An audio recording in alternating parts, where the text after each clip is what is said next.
The purpose of this is to talk about the company Autodesk, to be able to use and to review how I use Wardley Mapping for analyzing companies, how to do it in a way that enable me to talk to other people and to have a common language and to be able to not just focus on the surface of the companies, but to be able to go in deep in what is happening. So there will be the main things that I will be talking about. It will be about how to discover things related to a company that it's competing in a market. I will be talking a lot about things that they are happening in the company, trying to dig into the details that you can face. Okay. So saying that, I will go ahead with the presentation. So any question, please raise your hand. So first map, let's start with a map. And it is this one where I have the person that it's the investor. When I started to work, I started to invest. And I started to invest in the public market. And then I realized that I need to know a lot of different things to really make the things in the right way. So finally, after some years, in terms of knowledge, I was able to divide 4 main areas of knowledge that I needed to incorporate in my mind as an investor. So I started with the non-numerical aspects of the companies. Then I was able to understand macroeconomic data. Then I learned and read a lot about the fundamental indicators of the companies. During the last 5 years, I have been trying to understand better the technical analysis of the companies, using indicators, doing activities related to analysis of quantitative strategies, working with Python data that help me to try to figure out which strategies could be working better, blah, blah, blah, blah. But at the end, as an investor, these are the 4 pillars of knowledge that I think that you need to cultivate. It's not linear. You have few time, you have time to read, time to do things, and then you continue evolving on your knowledge. Everybody that starts investing in some way, they used to start investing in a sector where they know things. So they at least know the non-numerical aspects of the companies and the part of the sector where they are working in a daily basis. So it's really more easy for people that they are working in the pharma industry to invest on pharma companies. But it's not the only knowledge that you should follow, because there are other major things that you should take into account. The point is that when you invest, you have information. Some information is useful, some information is not useful. Depending on the purpose of your investment, if you are doing swing trading, if you are doing scalping, if you are doing long-term investment, it depends on the type of data that you want to consume, and it depends on how you digest all that data, and you are able to gain knowledge of the company. So in US, we have the 10K forms, that is the way that the companies put in front of the regulator, that is the SEC, all the information that they say, well, we are a public company, we are accountable, and this is the information. So this is the documents that I read, because it's the formal documentation that they put on the table. If you look at other information, they will make up some data, and the other thing is they don't publish the data always in the same format. So 10K, when you are used to digest the information, it makes more sense. Okay, so Today, what I'm going to do is to do a review of a company, Autodesk. What I'm going to do is a post-mortem analysis. The reason I'm doing it is because a person that it's a friend that is working in engineering, he was asking me about this company. He was thinking about investing on this company. Recently, we were analyzing because the purpose is long-term, so we were analyzing the fundamental indicators, the non-numerical aspects. So once that we did the basic analysis, we found that it was useful to start building a Wardley map and try to dig into more deep information from the company. This is the price chart of Autodesk. This is the ticket. Below, you can see some figures. I want to analyze the period of time between 2015 and 2019. So I have hid all this information. The information related to the fundamentals, it's related to a series of fundamental data that I have built in TradingView. TradingView, it's a platform for trading, and it enables you to build your own scripts. So as I am a long-term investor, you will find thousands and thousands of scripts related to a short-term period trading. But I wanted to have fundamental analysis and be able to look through the time, through the years.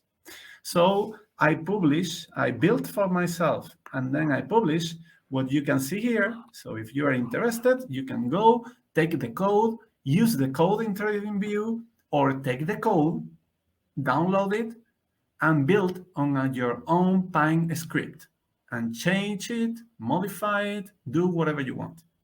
So what do we see here? We see in purple, we have the revenue. So we can see, then we have dark blue, operational expenditure. Gross profit, it's in light blue. In orange, we have the EBITDA. The green line is the free cash flow. So we can see that we have a trend that goes up, but starting in 2015, something started to went not too much well. We can see even that the free cash flow started to become below zero, which is not good. Okay, so something was happening to Autodesk. What? I don't know. Let's continue. The second tab of this fundamental indicator, it's related to the total debt that you can see in red. They were increasing debt in 2015. Then we have in blue the total equity. Oh, this is going down. They were doing financial moves internally. So the CFO was having a lot of work during this year. And you can see the third thing is the free cash flow. At the end of 2015, they were able to have more or less $24,000 million in cash flow. That was decreasing a lot. So in 2019, they were only having the half. That's a lot. They were burning a lot of money. Why? We don't know it. But something is happening. Then I came to the third tab of the fundamentals indicator that I built. And then we have research and development, which was going up, which is good. For me, this is always important that the companies continue investing into research and development. And they were doing it, even though that the previous figures, they were negative, they continue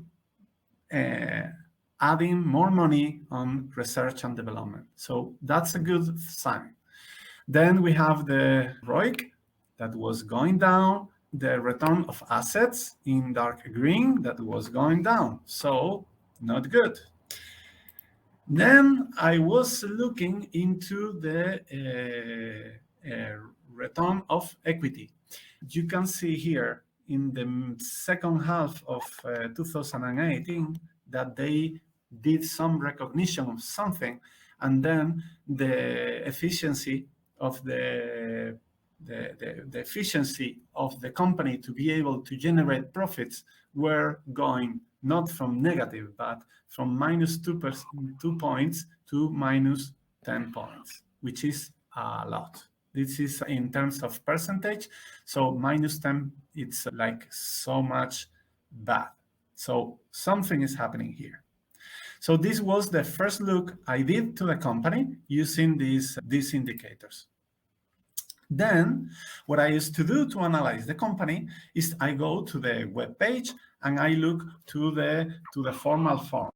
You can go to the SEC and it's supposed that they publish the same forms, but it's quite easy to go to the company investor relationship side, and then you can get all the information. So what I did, it was to review the information between 2015 and 2019. And I was looking at the annual fillings and tried to understand what was happening in this period of 3 years. So what I first found is that the company is divided in these 5 segments. We can see that this AutoCAD was the origin of the company. It was the first major product that they had. It's something that they keep very stable. And in terms of revenue, they have been able to continue increasing the consumption of all the activities. We can see that they were having this, how is it named? The manufacturing. They have manufacturing products. They have media and entertainment products. They mainly work for Disney. And they have these architecture structures that it's the main one. Other thing that you can figure out, that you can find, is that each one of the units, they have their own headquarters. And this is something important because this gives the company and the units they have the independence to make their own decisions, to work on their own futures. They come from different cultures and they are respecting it. So this is something that also gives some information to us. Then I was looking into these SEC files, and I was looking into the context of where Autodesk was competing in 2016, how they are competing today. So I did a list of the competitors that they are mentioning in their files. So this we could have the bias of saying, okay, they are only mentioning a set of competitors and not of all of them.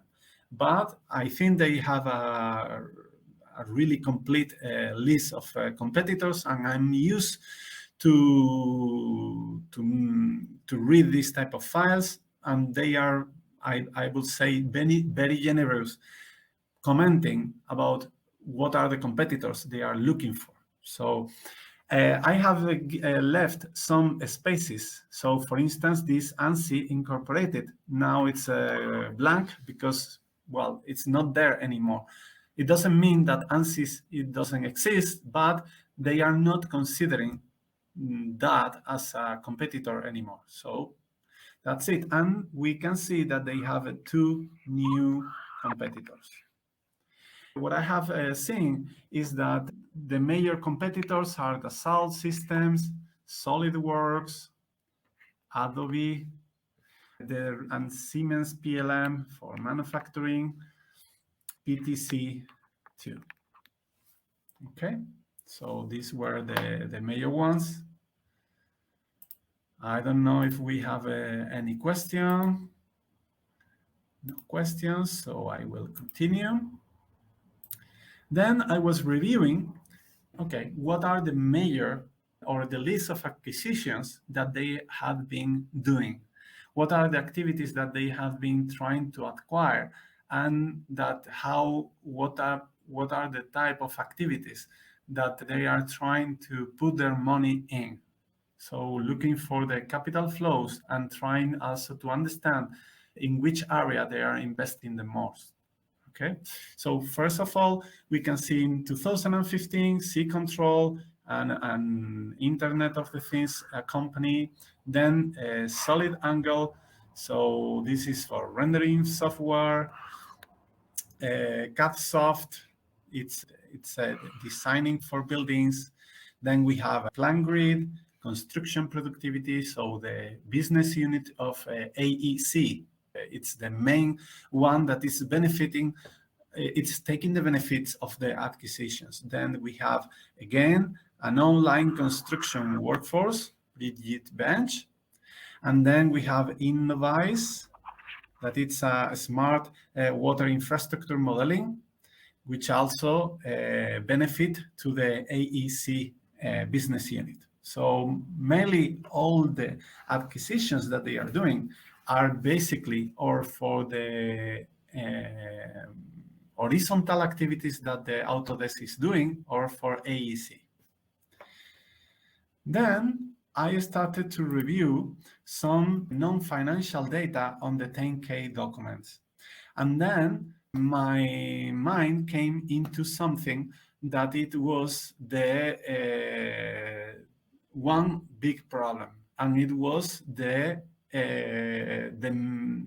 fact that they were mentioning in 2015 the need to move from license to software as a service. I was reading that and I say, well, what's this? So, as this is a post-mortem analysis, I wanted to mention this no choice of over evolution, that it's a climatic pattern. So the move from license to software as a service in the generic IT, if we talk about servers, computing, storage, this was something that was happening between 2009, 2012, or 2009, 2015. So many companies started to consume this type of services, not from their data centers, but they started to consume in a different way. And then they aggressively move to the cloud. Okay, so what happens and what this climatic pattern try to represent is that there are early adopters, people that they are innovating, early adopters, early majority, and late majority. Then what happens is that when the late majority is moving there, it means that if you are competing in that market and the consumers are moving to that new model, it means that if you have not done anything, then you are very late. You are very late.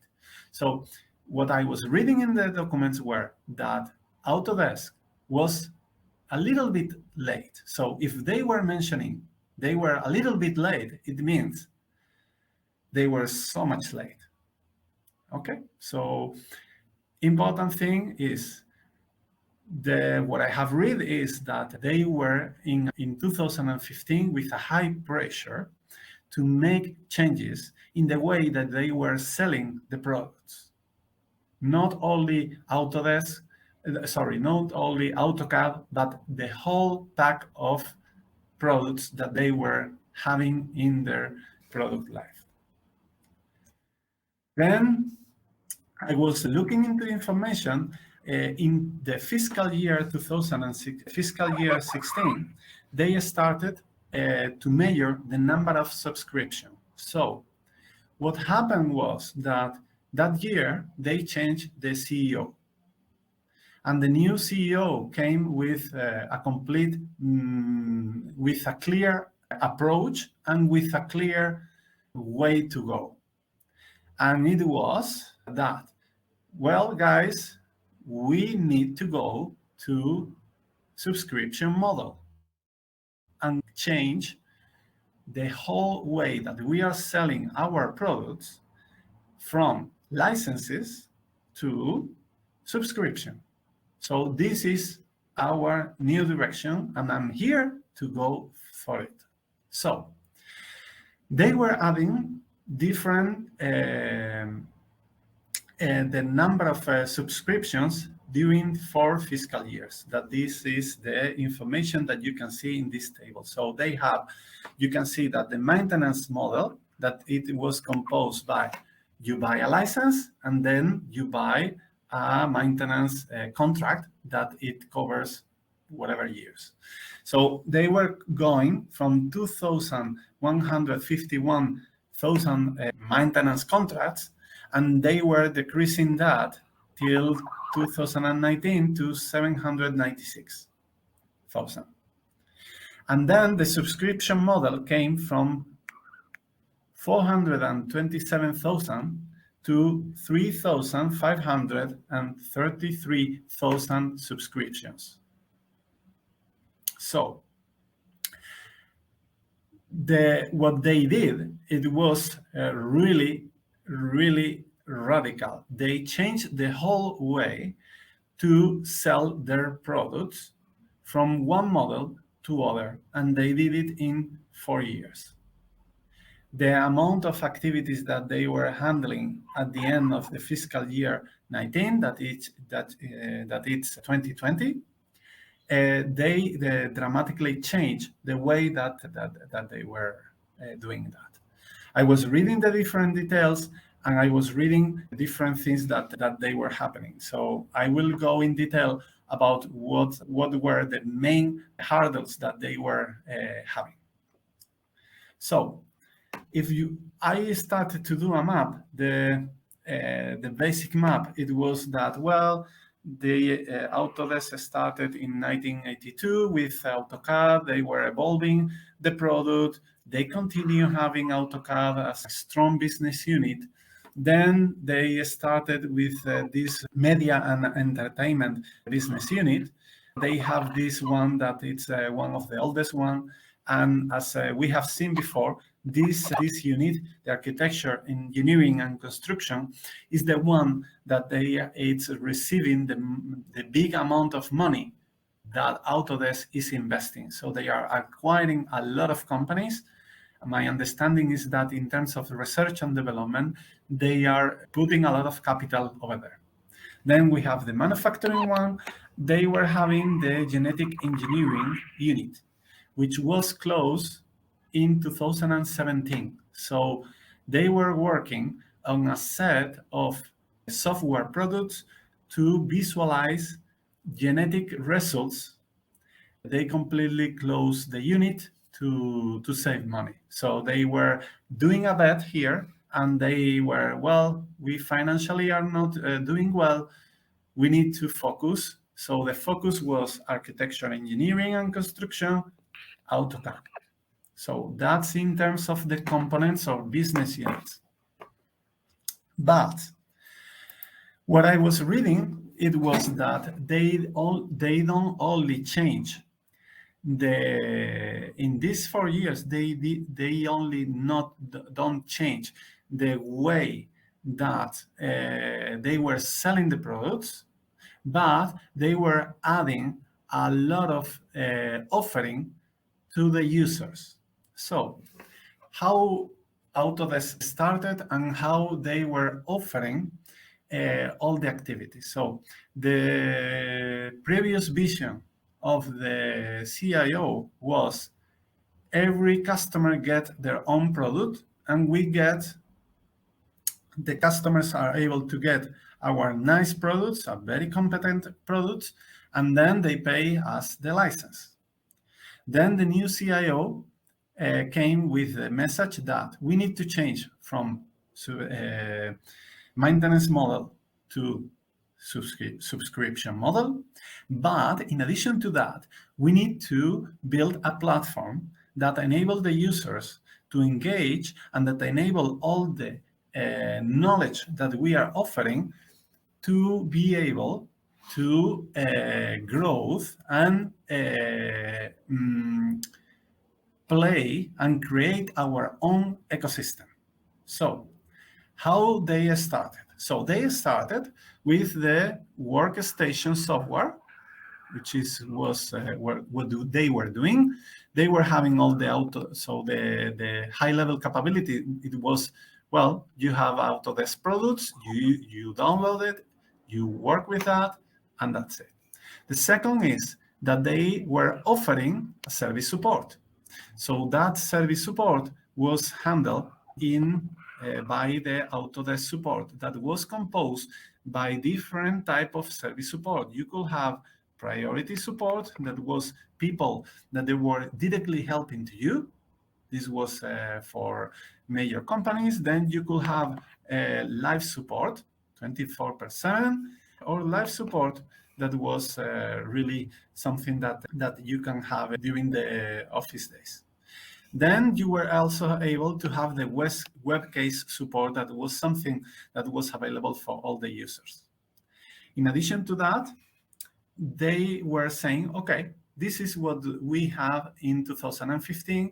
We need to build an ecosystem. So what they were doing, it was to increase the number of capabilities that enable them to behave like a platform. So the artificial intelligence company and other acquisition provided them the ability to offer the Autodesk Drive and the shared views.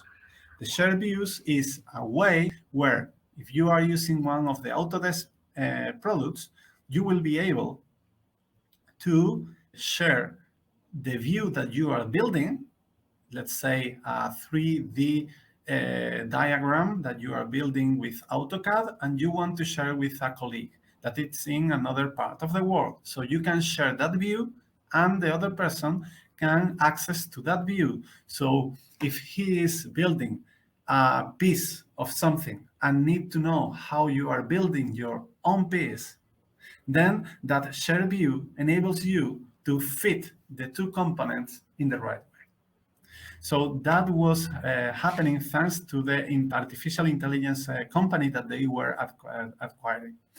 This is something they are not only offering to the architecture, engineering, and construction unit, they are offering to all the units. And then they improve the version control system, where that apparently it was not very, they don't have a very nice feedback from users. So they did a lot of improvement on that.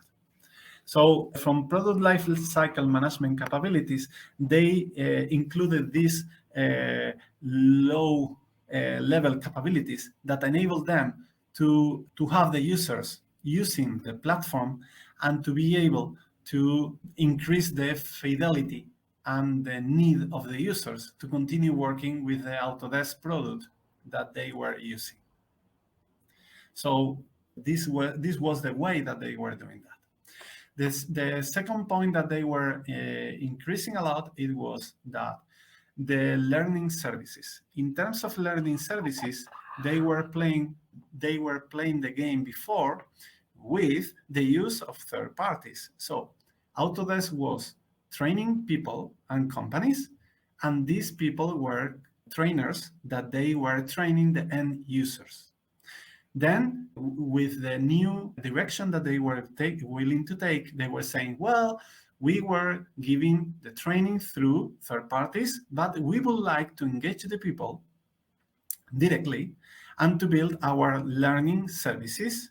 So we will not stop training trainers, but we will try to make to increase the learning services that we directly provide, so that we can get that revenue too.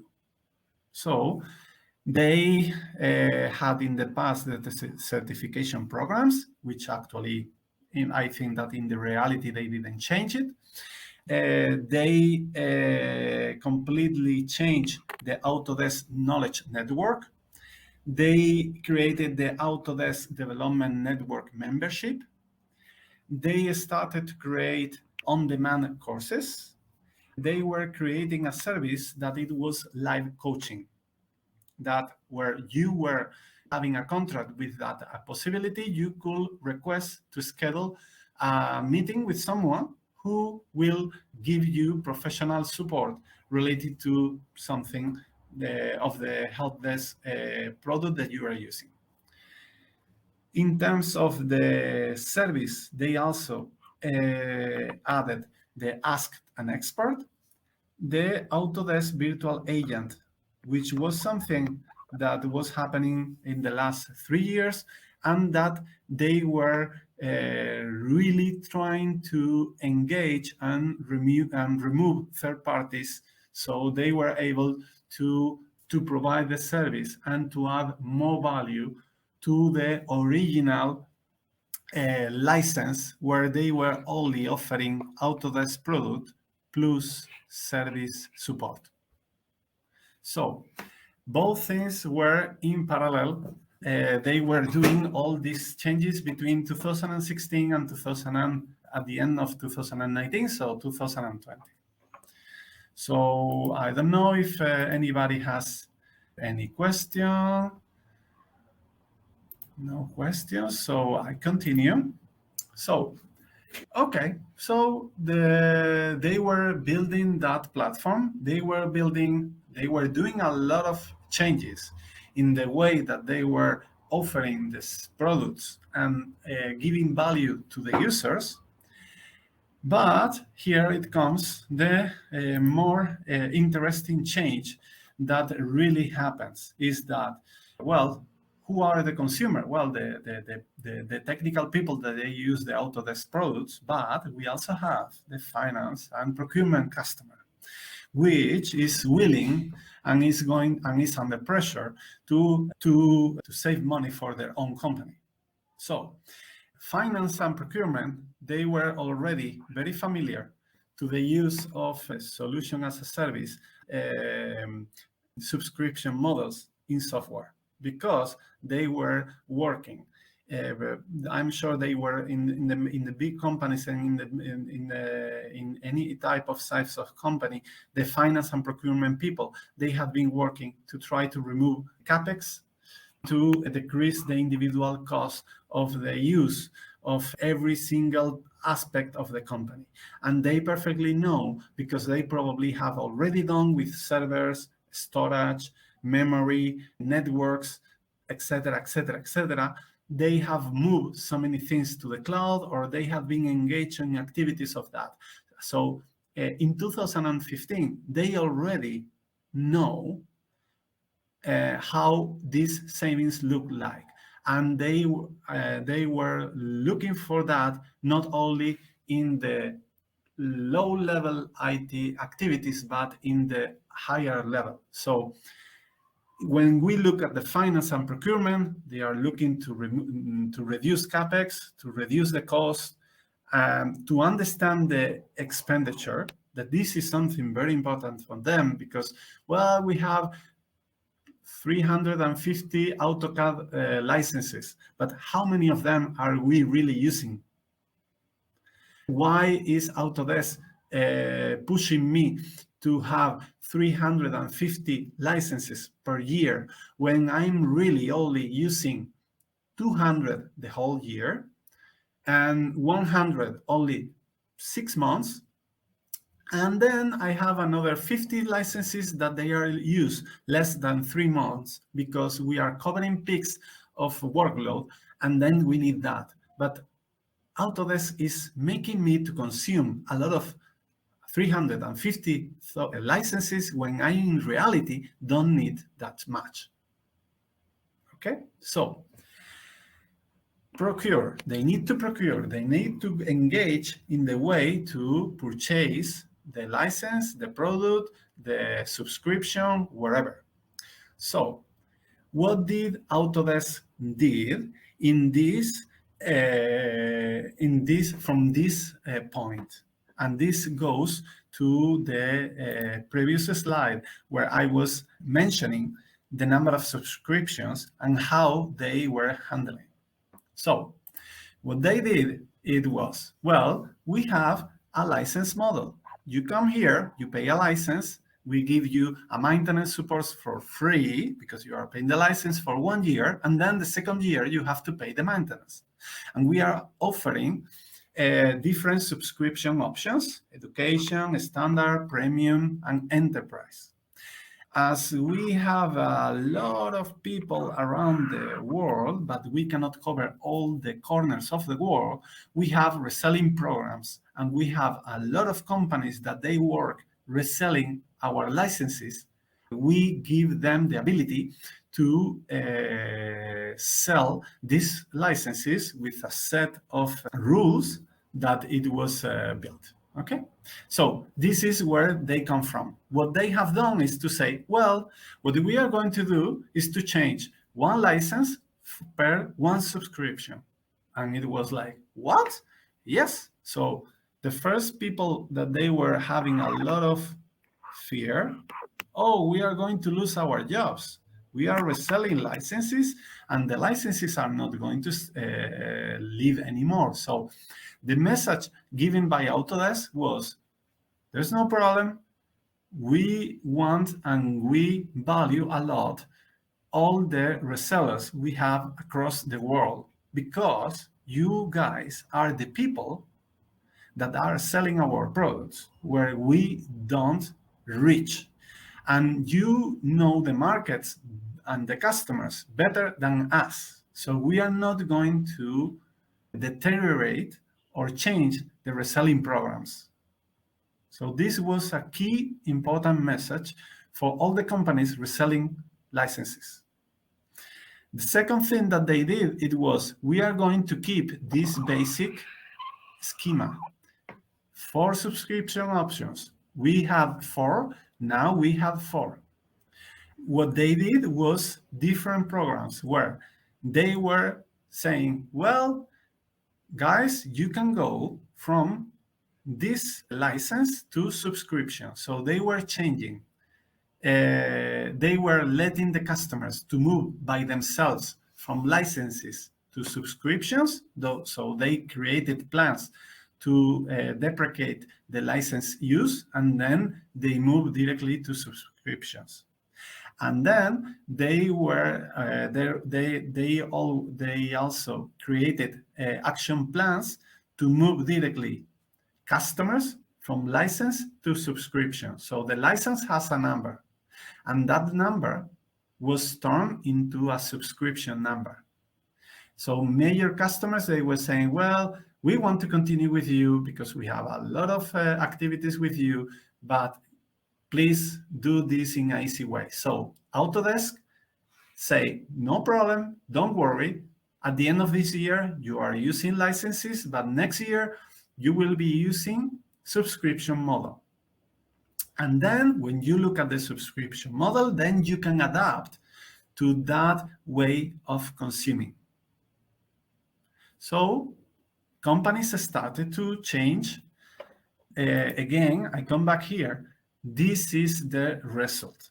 Okay, this is a post-mortem analysis, so we can see the results before to go ahead. So here, the question that I had with a friend that was asking me was, well, we are seeing that the number of subscription model are increasing a lot. It was 150, then it was an increasing of 180, and then 56, but the maintenance model was decreasing, and decreasing. But the question was, how many dollars are they doing here, and how many dollars are they doing here? Because what happens is that sometimes in maintenance model, we have different pricing, and we have different amount of uses. This could be tricky in terms of dollars. So in terms of units, it looks like they have increased the number of units, because the total number of units in 2016 was lower than here, that it was higher. But we don't know how they did it in terms of dollars. So then I want to move to this another climatic pattern. So This climatic pattern says efficiency doesn't mean reduced spending. And it's also the Jevons paradox that formally says that increasing efficiency decreases instantaneously consumption, but increases the use of the model, which causes an increase in global consumption.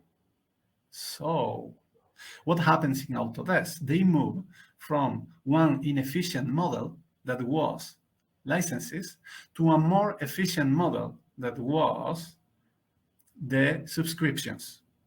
And then in the subscriptions, they were having the ability to, the customers have the ability to get the subscription per month. So in the example that I gave it to you before, the company that had 350 licenses, they were having 50 licenses that they were being used less than 3 months.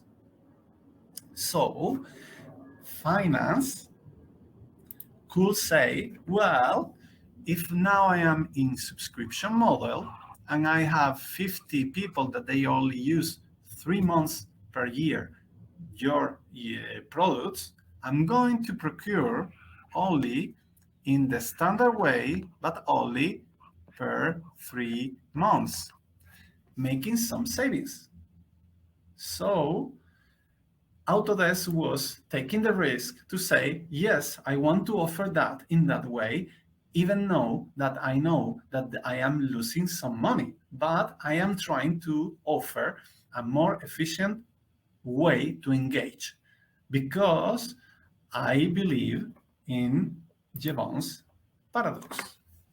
So this card, it's a standard card that I use for understanding a little bit the climatic patterns, but let's see what it really happened in Autodesk. So let's come back to our user, the finance or procurement person of a company. So we were saying that the user needs are here at the top. Then we were saying that he was going to be able to use the subscription model. What has Autodesk done to really materialize that they have a procurement happy customer? And I have here happy. I want to have this happy. The person buying, I want he's happy. So they created something that was an user that was able to procure. So they were creating a place where procurement could go and manage the users that they have by team. So they were able to understand the software costs. They were creating an environment where they were able to go, log in, and perform centralized purchasing. Oh, that's fantastic. I am finance. I have a workload peak where I need to have 10 people working a construction activity for 7 months. And I want to have for 7 months, 10 more subscriptions. So they can go directly and they can procure it. So here we can see that there were a conflict with the reselling program, but they were giving all these capabilities to the procurement people of the companies. And then they try to increase the flexibility of all the activities. How?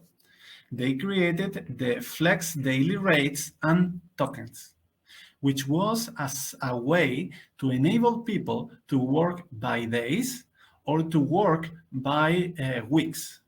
And they were adding tokens that were like coins that finance could spend on individual people that they only need specific access for specific periods of time. So this was everything that they were doing. They completely changed the way they were selling all their products. which was a really tremendous change. But not only that, they also turn their users from specific software consumers to be software consumers plus platform consumers. So they have created a platform where the users can go and interact in terms of learning, in terms of service support, and in terms of sharing activities with other colleagues. In addition to that, and last but not least, they have considered the procurement people of the companies like a key stakeholder. So if the procurement people are happy, they are going to continue buying our products. The consequence, let's see the numbers. So here again, we can see the revenue. I was hiding, I don't know if you remember, but I was hiding here. So what happens, it was that in 2018, they started to grow up and to grow up. The Jevons paradox, we can say today that it really worked here. The atomization of the use and the consumption of their services, when I guess that in the short term they were having issues, in reality what had happened is that in the long term they are doing really well. And we can see the peaks of free cash flow that they have in the beginning of the years. Probably this is because they are not returning money because of the extreme use of licenses. So they are doing the close-up of all the activities that they do with the customers, and this gives them extra money. So that's a typical thing that happens with this type of companies. In terms of equity, they have started to improve. We can see that in 2021, they have started to increase again the value of all their activities. They have continued increasing the debt. Well, I guess that this point it's related to the COVID, where they probably have had to do an extra effort. But in terms of free cash flow, you can see that they have started to accumulate money again. So they are accumulating money and accumulating money. I don't know what happened here. I don't know exactly what is happening, if they are doing the money, using the money for more investments or whatever, but something is happening here there. In terms of research and development, they have stabilized the money that they are using, but they still are putting, they are spending a lot of money on research and development. For instance, in a company like Colgate or a company like Procter & Gamble, they are not over, they are around 5%. So they are here. The consumer staples companies are around 5%. This company is around 25%, which is really, really good.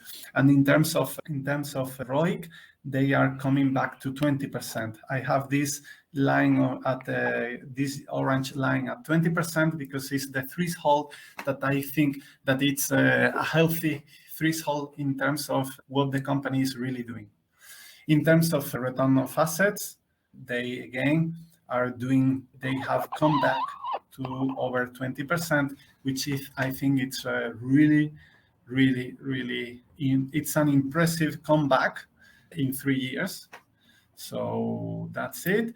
And then the efficiency and the ability to generate profits, we can see, well, I think this is something very weird, but because it came from minus 11 and then it came back to over 2. But I think it's coming to a good trend.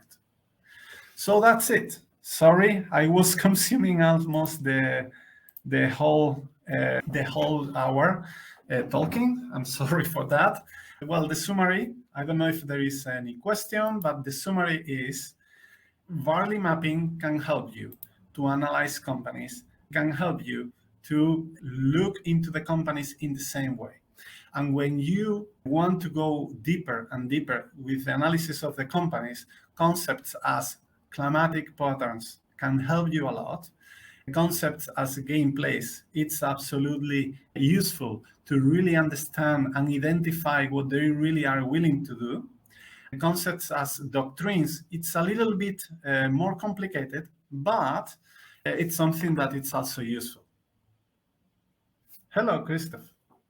Hi, Håkan. This was absolutely amazing presentation. I don't know how many times I will have to watch it to understand the entire process. And I mean, that's really mind-bending. Thank you. It was fabulous. Thank you. Thank you so much.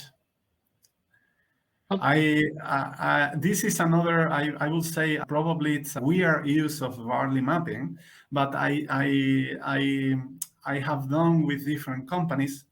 Well, this one, it was not for me, but I have done with Google. I have done with Alphabet. I have done with NVIDIA. I have done also with some other companies. And the point is that when you do in a structured way, and you have in your nomenclature things like the climatic patterns, the doctrines, the gameplays, you are looking for to try to go deeper and deeper and not just looking at the numbers, which is the one of the bias that so many people fail, that they are only looking at the past. When you are an investor, you say, okay, the past of this company is really nice in terms of numbers, but it doesn't mean that they are going to repeat the story in the future. So you face the uncertainty.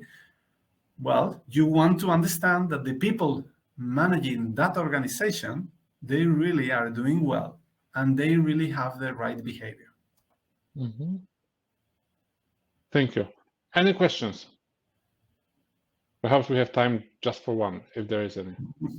And there is a question. Yep. Anonymous, have you developed any gameplay options for the future?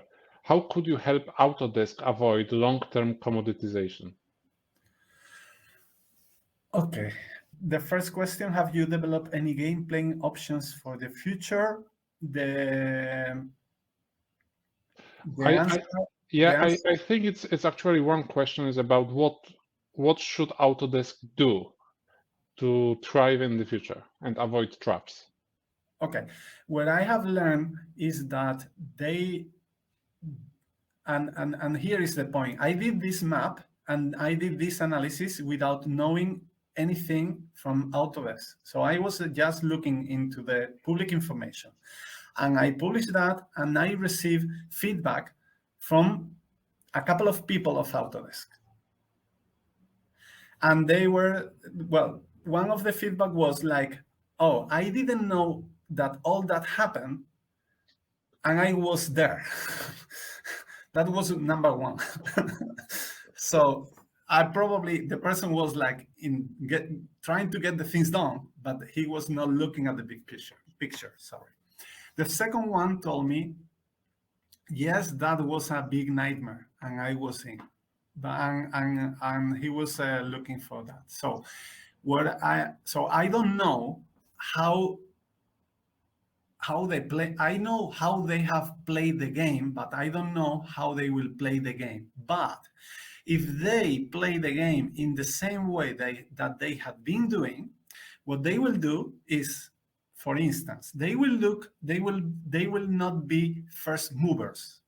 They will be followers. And they will be looking at things like metaverse, and they will not be investing money in metaverse in the first place, but they will try to be fast followers. Mm-hmm. Because this is what they have done in the past. So if you take them Barley gameplay table, you have this type of gameplay. So I guess that I have not done that map, but I will say that they are trying to be a fast follower of the trends that they are coming. Because they know that their users, if they go to metaverse because they want to use the Meta or Facebook environments, and they are adopting this new way to consume software or products or experiences, then they know that in 3-4 years, that Jevon Paradox will arrive to their specific niche of work. Awesome. Thank you. Thank you for the presentation, everyone. Thank you for participating and for watching. It was a real pleasure, Håkan, to have you here. And stay in touch. Yep, stay in touch. Thank you. Bye-bye. Bye.